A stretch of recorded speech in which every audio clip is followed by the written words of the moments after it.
Gujarat live સાથે હું છું જિજ્ઞાસા। સમાચારમાં સૌથી પહેલા વાત કરીશું રાજ્યમાં જામેલા વરસાદી માહોલની। રાજ્યમાં છેલ્લા 24 કલાકમાં 135 જેટલા તાલુકામાં નોંધપાત્ર વરસાદ થયો છે। સૌથી વધુ ભાવનગરના ઘોઘામાં ખાબક્યો છે 4.6 ઇંચ વરસાદ।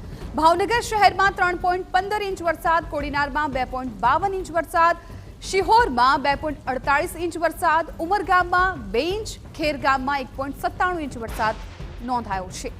મહુવા અને પાલીતાણામાં 1.93 ઇંચ વરસાદ વરસ્યો। જાફરાબાદ અને ગીર ગઢડામાં 1.73 ઇંચ વરસાદ પડ્યો। મહેસાણામાં 1.65 ઇંચ વરસાદથી જળબંબાકારની સ્થિતિ।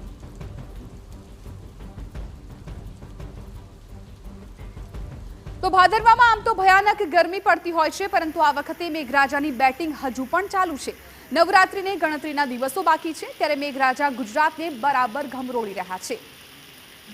આજની વાત કરીએ તો અમદાવાદમાં આજે પણ અનેક વિસ્તારોમાં વરસાદી માહોલ જોવા મળ્યો।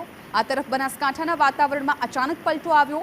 પાલનપુર, દાંતા, અમીરગઢ, વીરપુર સહિતના વિસ્તારોમાં વરસાદી માહોલ જામ્યો। અંબાજીમાં પણ ગાજવીજ સાથે વરસાદ ખાબક્યો।